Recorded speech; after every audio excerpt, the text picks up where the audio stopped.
Bibiliya yavuze ngo ntimureba ko tumeze nabi. Nta kindi kintu cyatuma umuntu amenya ko ameze nabi ukuye amakuru.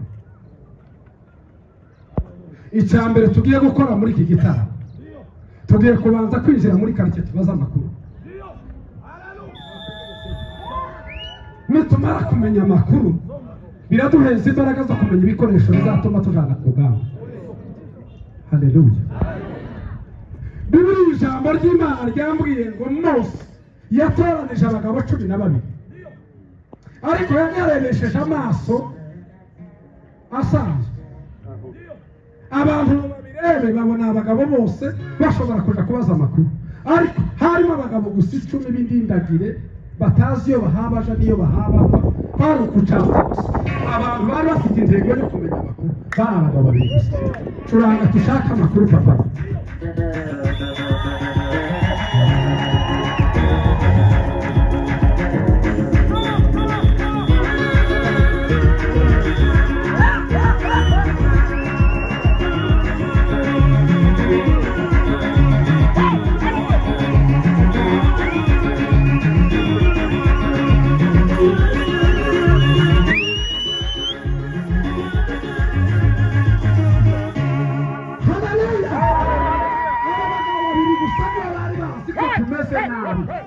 Ntabwo tuzasana inkike tutarabanza kumenya ko tumeze nabi.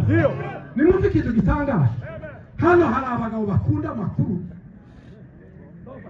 baza barara kuri WhatsApp, ariko bamusanga umusanzu guvukana n'abagicuri.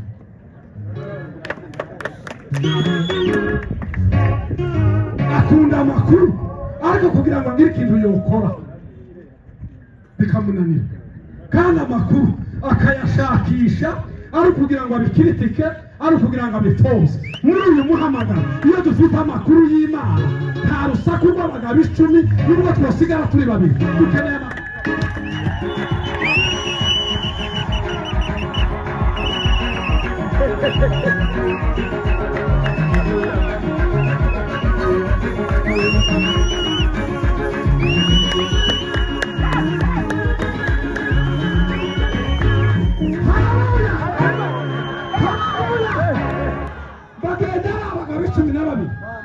babiri nibo bari bafite intego. Nehemiya kugira ngo agere ku butsinzi yari afite amakuru, yayabashije neza ngo arangize kumenya amakuru yitegura kurwana. Niba dufite amakuru y'Imana, tugomba kwitegura n'ibikoresho byo kurwana kugira ngo tuzasane inkike.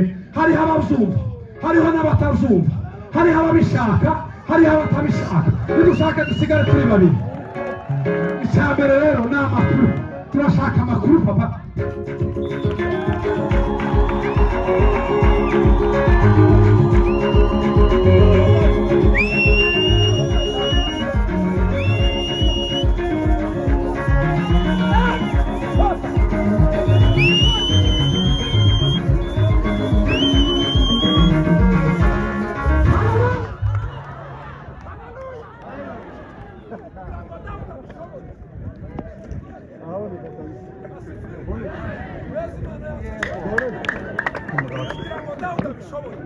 Yabanjije amakuru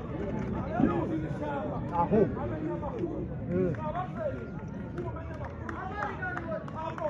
uzamure mikrofone. Ibikoresho bibasha kubasoza urugamba.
isi yose w'isi n'ibizaba ijuru naryo w'ijuru rikava uwizera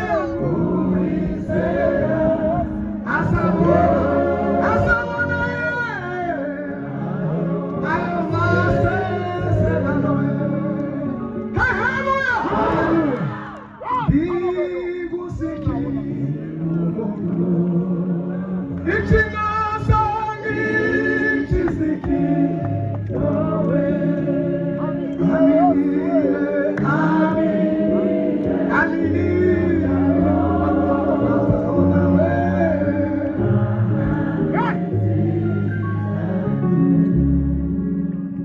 Murongo wa 18 hagiye wacu avuye gusoma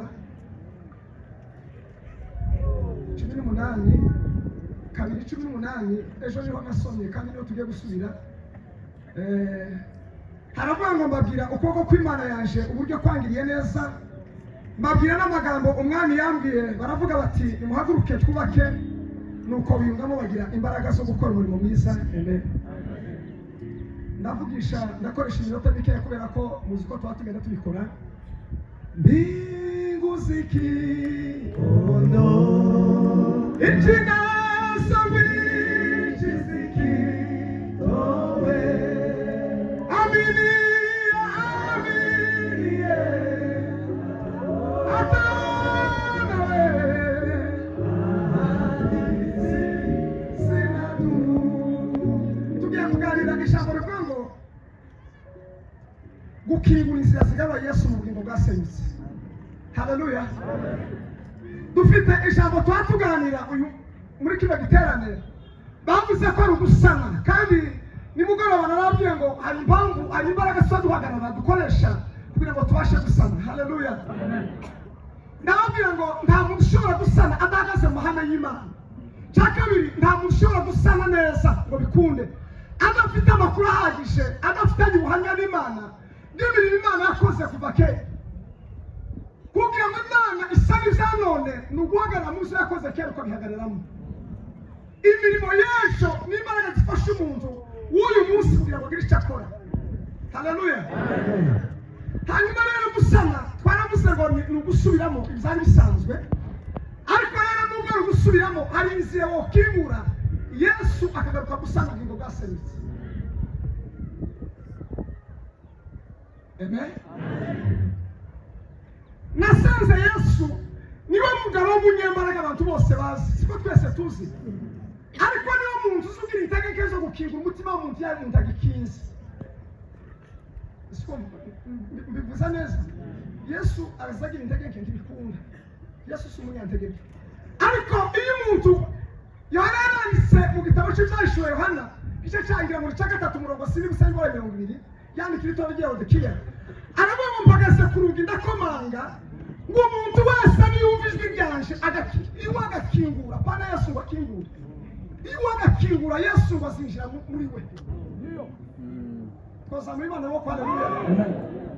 Nukuvuga ngo Yesu ndaza dufata mu gatuza kugira ngo yishe muri twa dukoresha azarinda ngo dukingure twebwe. Haleluya. Iteka ryose iyo turakingura Yesu agira itegeko zo kutwinjiramo. Azategereza ngo izarimo abantu benshi basenga bakabwira Imana ngo duhindukirire. Imana izitegereza ko twe tuyihindukirira, kuko Imana ati izayerekerayo iyo twebwe twabashije kuyerekerayo, ariko iyo twebwe duhinduka Imana ihora itureba. Cyo gituma umwanditsi aravuze ngo izivubira abeza n'ababi bose ikababishira izivura. Kubera iki? Imana ntizireka kureba, ariko iyo umuntu hazimarariye presse parier protime la parte implé la vénisation de campagne. Kwizima bishira. Haleluya. Abo mpagaze kurugi. Haleluya. Abo mpagaze kurugi ndakomanga kwenda komanga kugira ngo umuntu yumve ijwi ryanje hasira praise krimoiza kurufa handu makasi implé tradime la prophétie trite impro grumenisation de Paris chambre de. Haleluya. Amen. Gutangaraje ko Imana idusana. Reka gutinda kurumva. Birasanga bigiye gutungana. Amen. Shomera. Amen. Kambabwira ibintu bikabiri gusa. Amen. Amen. Ningusikiro. Ichinazo wishes.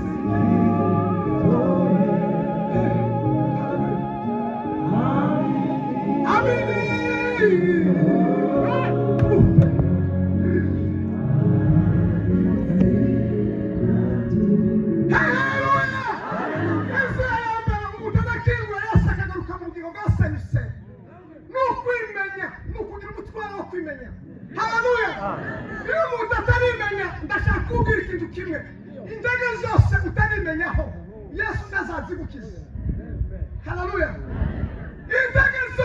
Integezo utabimenya.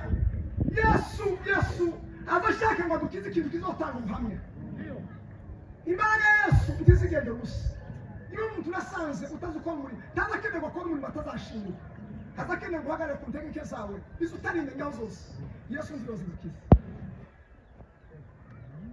Nukwanga isi ya mbere ukingura ubugingo bwawe asanika nukubanza kwimenya. Hallelujah.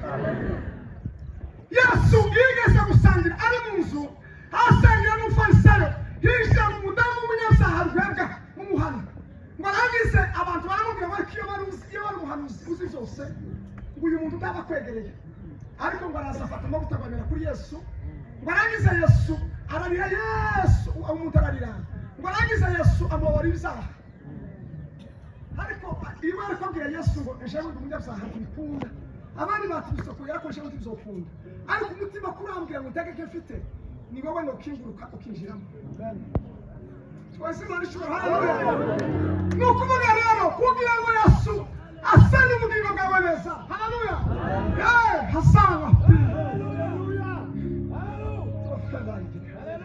haleluya Yesu ataza amaboko ngo asane ariko aragutegereje muzihagarare ko Yesu aragutegereje mukingure hasa prime sanferia primoi qui s'imprime au talent prisation de force kinigere langumeni ample sabede Yesu aragutegereje ngo umubwire icyo ukeneye icyasanye isoko ngo gisane afite imbaraga zo gusana ariko hagarara ku ntegeke zawe mubwire byose